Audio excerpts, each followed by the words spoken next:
शोक सागर से मुक्त होने के लिए सत्संग, भक्ति, विचार, संतोष, धीरज, ये सब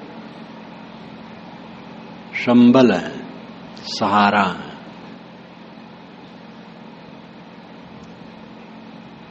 हर जीव शोक सागर में निरंतर डूबता उतराता रहता है।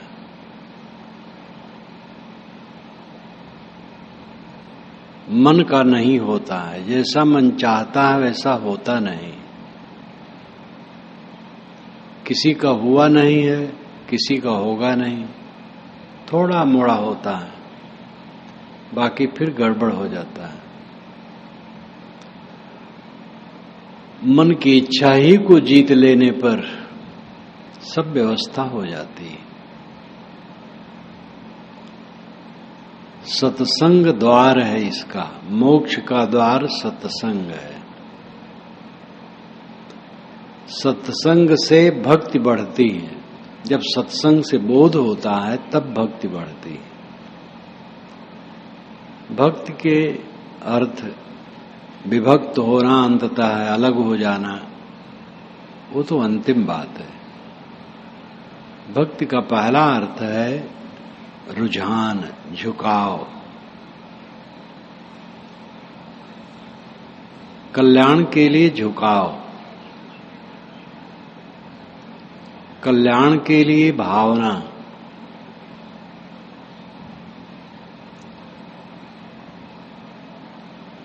आदमी जहां लाभ देखता है वहां समर्पित होता है। एक युवक को युवती के संग में लाभ दिखता है तो युवती के प्रति समर्पित होता है, युवती युवक के प्रति समर्पित होती है। और उन्हीं में जब हानि दिखने लगती है तो एक दूसरे को छोड़ने के तैयार हो जाते हैं। और छोड़ने भर का नहीं, ज्यादा मन विपरीत होता है तो एक दूसरे को उच्छिन्न करने में तैयार हो जाते हैं। जो अपना सिर देने के तैयार होता है वही एक दिन अब सिर लेने के तैयार होता है। लाभ निश्चय में अंतर पड़ने पर सब अंतर पड़ता है। जहां लाभ निश्चय होगा आदमी को वहां वो अपना सिर टेक देगा। कल्याण के लिए जब लाभ निश्चय होगा तो आदमी ये काम करेगा। कल्याण है शोक से तर जाना, दुख न रहना, मन में दुख रहना ही नहीं। हमने बवंडर जो बना रखा है मन में, वो सुखी कैसे होने देगा? और सारे बवंडर की जड़ हम देखें, शरीर। शरीर क्या है? इस भूमंडल के दूसरे छोर पर किसी खेत में मिट्टी का एक लौंदा पड़ा है। ये शरीर मानो उतनी दूर है। आजकल में ये शरीर खो जाएगा। इसके कण बिखर करके पता नहीं कहां कहां चले जाएंगे। अगर हम स्थिति को देखें, कितना घोर परिवर्तन सब कुछ में है। परिवर्तन संसार का स्वभाव है। याद नहीं होता है कौन समय है, साल भर हो रहा है शायद, मैं बाहर भ्रमण से आया तो गाड़ी पर प्रीतम नगर आश्रम के सामने होकर आते हुए चौराहे पर मुड़ करके जब पश्चिम मुख हुआ तो वहां देखा बहुत परिवर्तन, कई चीजों में परिवर्तन। मेरे मन में बिजली जैसी कौंध गई और गाड़ी में बैठे बैठे समाधि जैसी लग गई। कैसा बदलने वाला है। 100 वर्ष के बाद आप आ सकें तो जहां आप रह रहे हैं वहां देखेंगे घोर परिवर्तन, परिवर्तन, परिवर्तन, परिवर्तन। कुछ स्थिर ही नहीं, सब क्षणिक क्षणिक क्षणिक क्षणिक भागा जा रहा है। क्या पकड़ना चाहते हो? जिसको पकड़ रहे हो फूट फूट करके बिखर रहा है।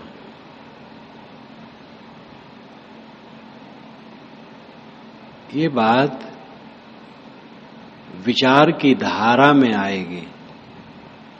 विचार की धारा जिसके चित्त में बहती है उसके चित्त में ये बात आती है। विचार की धारा तब बहती है जब श्रद्धा, भक्ति, सत्संग, स्वाध्याय ये सब किया जाए। श्रद्धा हो। जो कृतार्थ रूप हैं उनके प्रति श्रद्धा जब तक आपकी न होगी तब तक ये काम नहीं होगा। जो कृतार्थता की तरफ चल रहे हैं उन संतों सज्जनों के प्रति श्रद्धा नहीं होगी तो ये काम आपका नहीं होगा। सब काम के लिए एक सोसाइटी चाहिए। संगीत कोई सीखना चाहे तो संगीत वालों के बीच में रहे बिना वो संभव नहीं। ऐसे कोई भी काम हो। जो कल्याण चाहता है उसे संतों सज्जनों में श्रद्धा करनी चाहिए। देखो यहां संत सज्जन बैठे, ये सब कल्याणकामी हैं, कल्याण चाहते हैं और अपनी शक्ति के अनुसार ये थोड़ा थोड़ा चल रहे हैं उधर।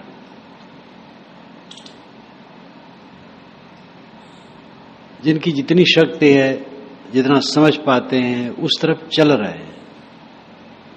इसलिए इनमें श्रद्धा रखने से, इनकी बातों से, इनके व्यवहार से आपको प्रेरणा मिलेगी।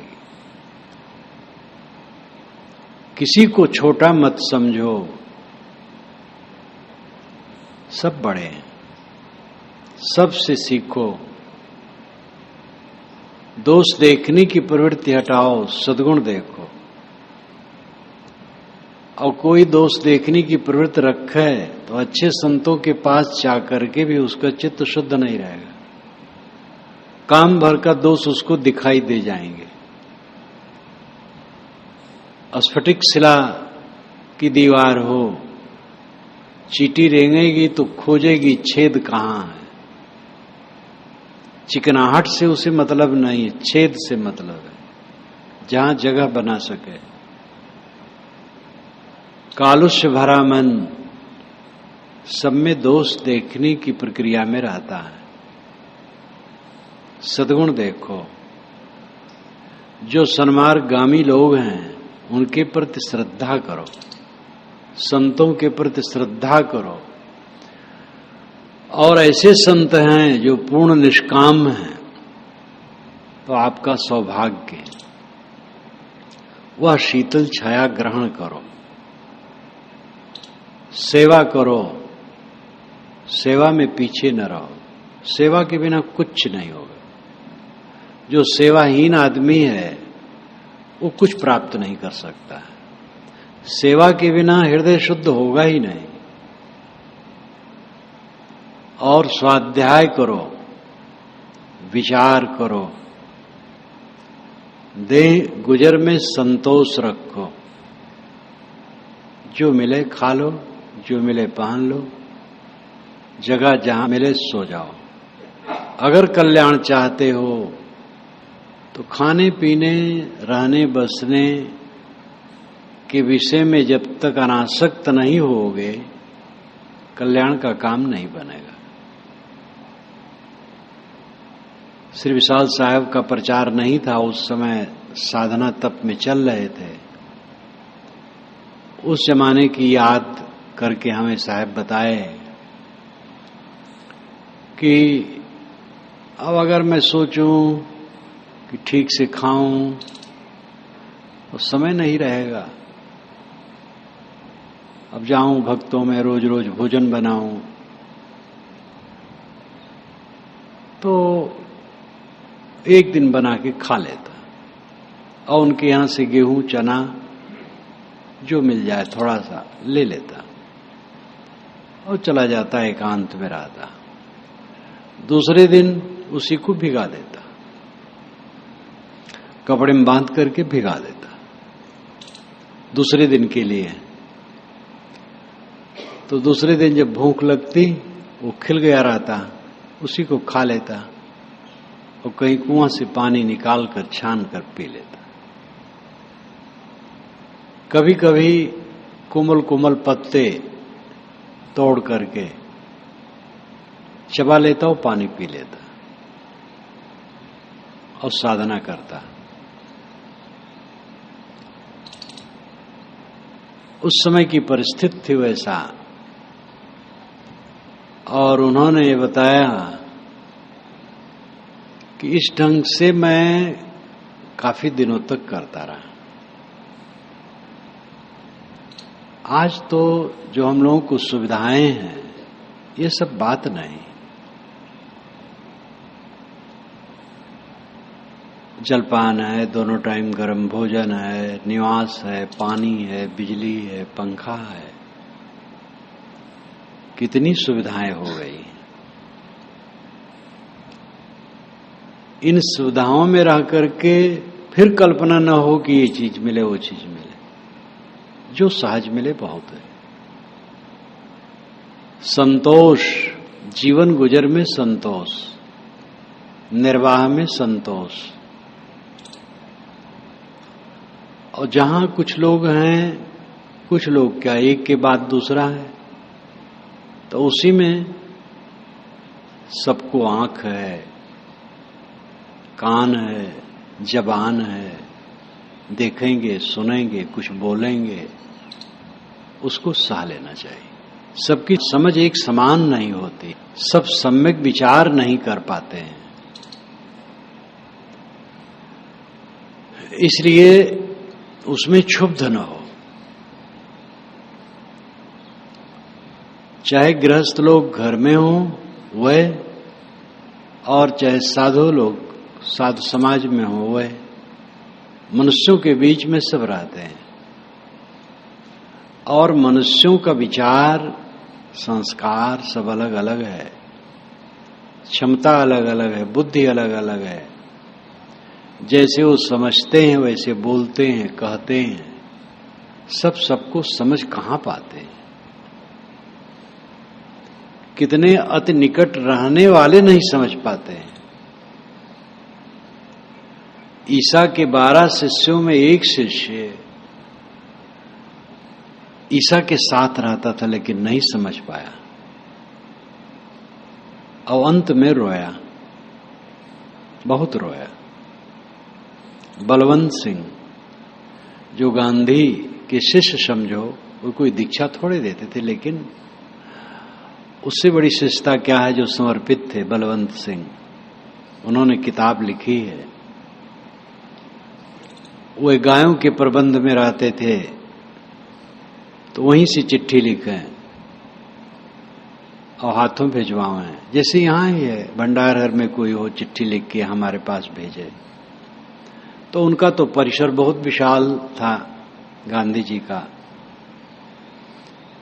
तो एक बार पत्र लिखा, हाँ आप तो बैठे हैं ना इसी जगह जहां पानी नहीं चूता है, गायें जहां हैं वहां देखो तब पता लगेगा।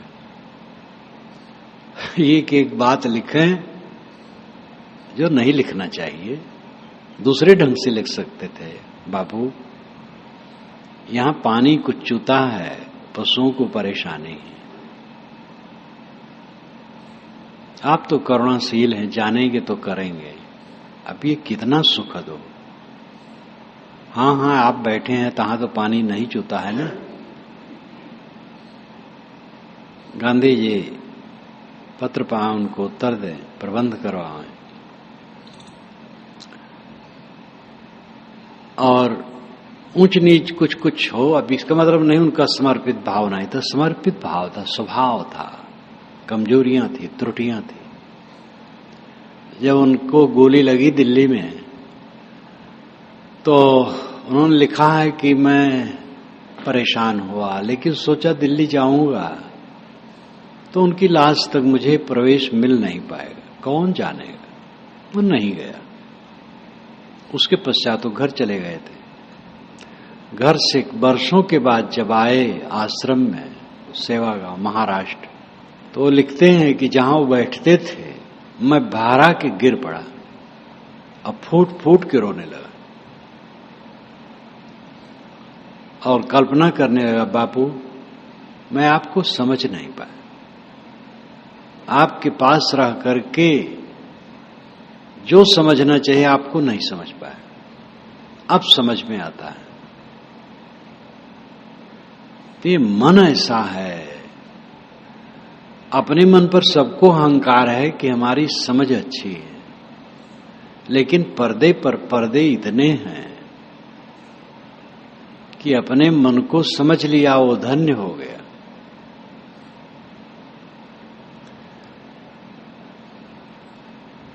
इसलिए अमर्ष नहीं होना चाहिए किसी ने क्या कहा दिया। संतोष, सब समय संतोष। आप किसी को न कहें अन्यथा, लगे कुछ अन्यथा है तो कोमल भाव से कहें, सबसे अन्यथा कुछ हो जाती है। जो विचारवान हैं उनसे कोई चारित्रिक और कोई मोह माया कोई और ये गड़बड़ी नहीं होगी, लेकिन व्यवहार में उनका भी दिमाग अमुक जगह नहीं पहुंचा तो त्रुटि हो जाएगी। तो त्रुटियां तो व्यवहार में सबसे हो जाती हैं। इसलिए किसी से त्रुटि हो तो प्रेम पूर्वक स्नेह पूर्वक समझाने की जरूरत है। आप अन्यथा किसी को न कहें। किसी की त्रुटि है तो प्रेम से समझाया जाए, वो समझेगा, सुधारेगा। नहीं सुधारेगा तो अपना बिगड़ेगा। ज्यादातर लोग सुधरते हैं, जो नहीं सुधरना चाहते हैं तो अलग भी हो जाते हैं वे। इसलिए आप क्षुब्ध न हो। अब आपके लिए कोई कुछ कह दे तो उसमें क्षुब्ध न हो। किसी की त्रुटि को देख करके आप क्षुब्ध न हो। अब आपको कोई कह दे तो कह देने के नाते क्षुब्ध न हो। उद्वेग, अपने उद्वेग को देखना साधना है। अनुकूलता मिली तो मन में जो राग उत्पन्न हुआ ये एक अनुकूल उद्वेग है और ये कमजोरी है। अनुकूलता कितने क्षण का है। हीरों की बुरिया बुरिया हमारे सामने कोई लाके रख दे, क्या मतलब होगा। कितने समय तक उसका हमारा संबंध है। लाखों लोग हाथ जोड़ करके वंदना करें, कब तक उसका संबंध है। सब क्षणिक। क्षणिकता का प्रवाह सर्वत्र बहता है, कहीं कुछ स्थिर नहीं है। इस विचारधारा में निरंतर प्रवाहित रहे तो मन में काई जमेगी नहीं। अपने करने से होगा, कोई कर नहीं देगा।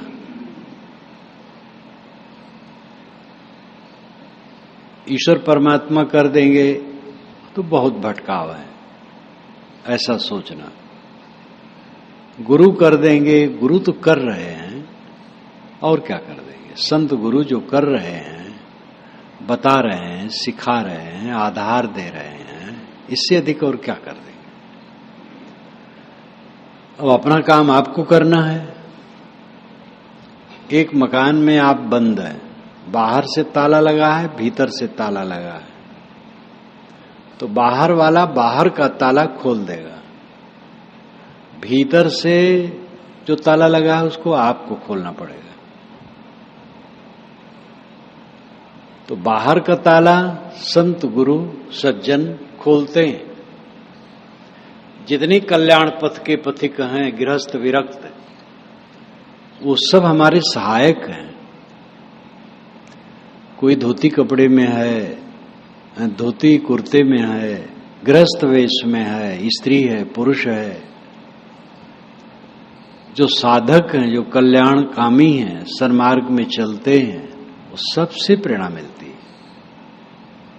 मुझे तो याद है भक्तों से, गृहस्थों से, अशिक्षित लोगों से जो सत्संगी थे, अक्षर नहीं जानते थे, उनके वचनों से कितनी बार प्रेरणा मिली।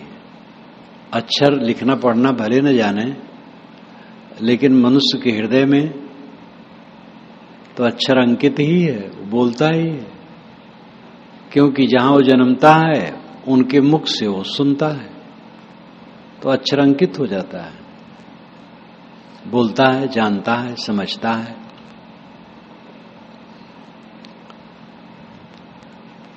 केवल कागज पढ़ने से विद्वान कोई नहीं होता है, जीवन भर तो पढ़ाई चलती है।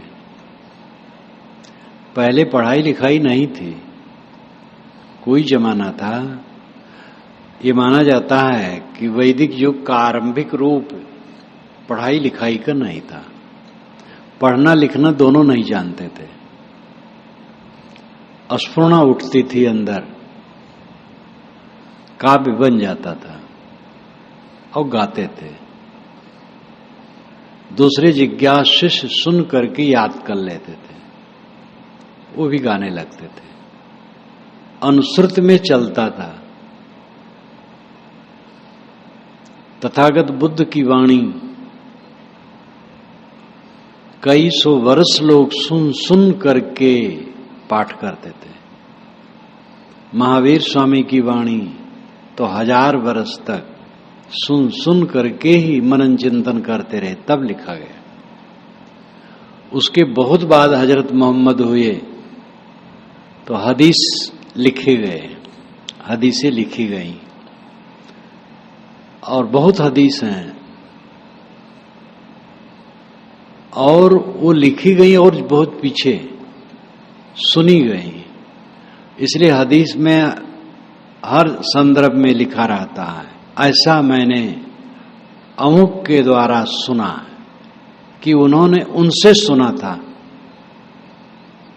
और त्रिपिटक में भी कुछ ऐसे ग्रंथ है जिसमें बारंबार आता है कि उन्होंने उनसे कहा था, ऐसा ऐसा सुना है। तो पहले जमाने में पढ़ना लिखना नहीं था। वैदिक युग के आरंभ काल में और बहुत समय तक पढ़ना लिखना नहीं था, लेकिन वैदिक युग के उत्तरार्ध में लिखना पढ़ना लोग जान गए थे, लगता है। कुछ लोग इतिहासक कहते हो वेद के ऋषि कुछ नहीं लिखना पढ़ना जानते हैं, लेकिन अथर्व वेद में आरिक आरिक बात आई है, शायद है अथर्व वेद का मंत्र है, आरिक आरिक। और उसमें साणाचार्य ने भाष लिखना ही माना है, आरिक का अर्थ लिखना माना है। और जैसा वो कथन है वो लगता भी है कि लिखना है।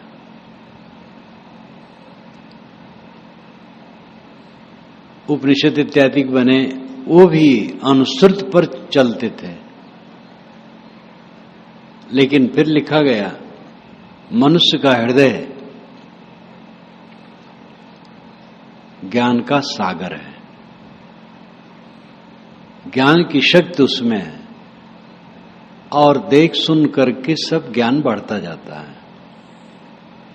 इसलिए कौन पढ़ा है कौन नहीं पढ़ा है इससे बड़ा महत्व नहीं, कैसा समझता है, कैसा करता है, कैसा चलता है, इसका महत्व है। कम पढ़ा, ज्यादा पढ़ा, न पढ़ा, बहुत पढ़ा, ये सब में कोई बड़ा भेद नहीं। जो ठीक से जाने, ठीक